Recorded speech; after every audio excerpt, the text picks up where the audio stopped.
Hi, this is Scott Garibay, and today we're going to talk about Dungeons & Dragons 5th edition, and we're going to talk about Magic the Gathering, The Adventures in Forgotten Realms set, which is the first official Magic the Gathering set of cards, which was thoroughly set within the Dungeons & Dragons world, and not just any world, but the Dungeons & Dragons key world, which is the primary key world, which is Faerun. So Faerun is the absolute key core world of Dungeons & Dragons, and this was a set which did something that no other set had ever done.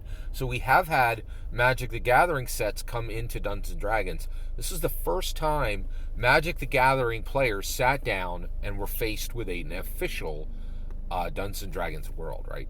Now, so what we're going to do today is we're going to talk about one specific factoid that just came out, a fact that came out. It came from the Mastering Dungeons podcast, and they announced that Wizards of the Coast the source is Wizards of the Coast.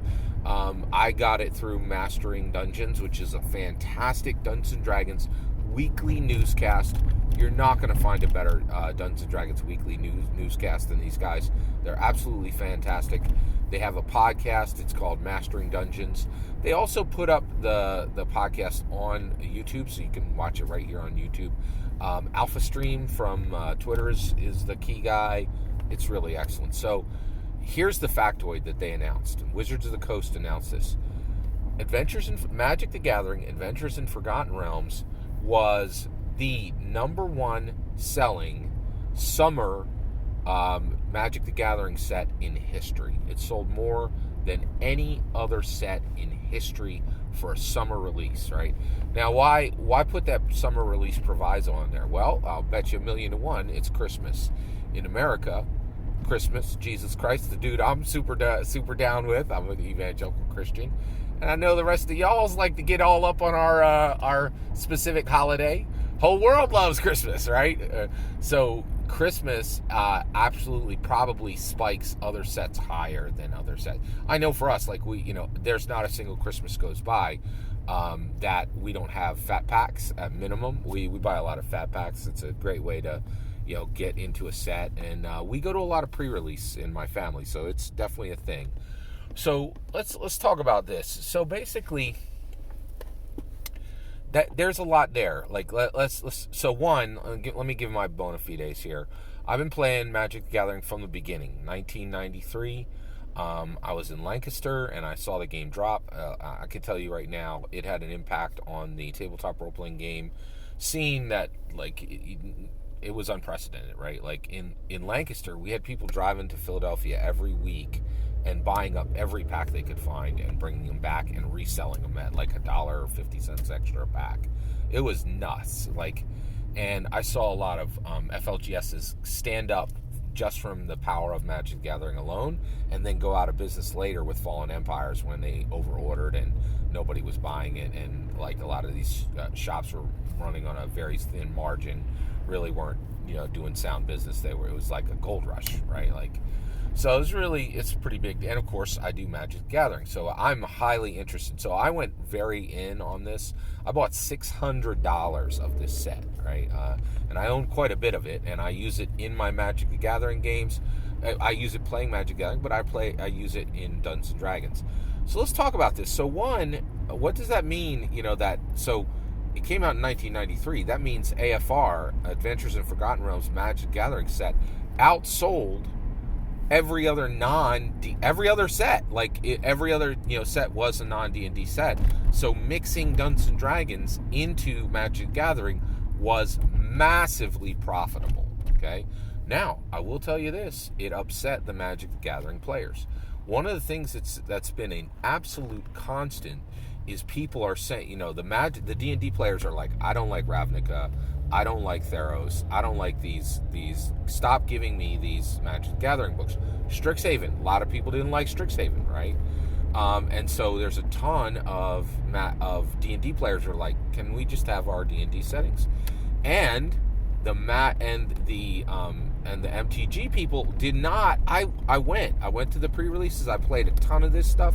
I was in a lot of FLGSs, and everywhere I went, I was like, "Hey, you're a Magic the Gathering player. What do you think of this setting?" And they said, "I don't like it." So the reality is, if you talk to the players, right, worst advice in all of D&D commentary right now, they will tell you that they don't like this, right? But the Magic the Gathering and the D&D fans, they bought it. Their actions spoke the truth, while their words spoke a lie, right? If I had listened to the people that I asked the questions of, I really came away with the idea that AFR was a failure.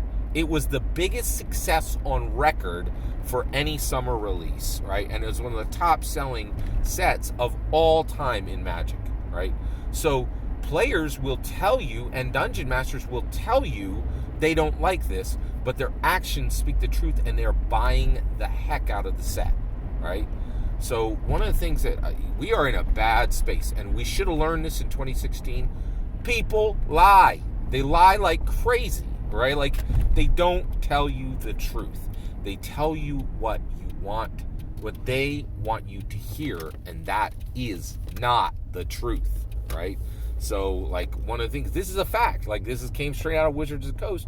We now know that that Dungeons and Dragons being made as an MTG set was massively commercially successful, right? People bought the heck out of it, and they did it for a long time, right? And honestly, so that, I think that's the biggest thing we learn is, like, nobody wants to hear this. Like, nobody wants to hear this. If you ask people questions, right, why are you expecting to get the truth? We have so much evidence that people routinely lie, right? Like, and so the reality is, it's what I've been saying. So that means, and you're like, well, then we got to, deal with data. Guess what? Data ain't going to help either, right? Because the reality is, data comes from personal sources, and it can be skewed, right? So what can we actually learn from? We learn from massive trends, right, and patterns that are so obvious and so dramatic that you cannot, essentially, that are so dramatic that they can't be ignored, right? So I'm really fascinated by this. I think I'm very, very happy to hear this, because I asked a lot of people, and I truly thought AFR was a failure. AFR was, MTG AFR, Adventures in Forgotten Realms, was not a failure. It was the most successful summer set commercially ever, right? So one, this whole Magic the Gathering and Dungeons and Dragons journey is not even remotely done. We may end up with all the nonsense Magic the Gathering settings swept away, right, and replaced with Faerun, because Faerun has really become the setting winner. That's my thought. So the lessons learned are, one, their actions say they do want a mixture of Magic the Gathering and Dungeons and Dragons. I do want this thing. I've 180% changed my mind on this. I think this is good.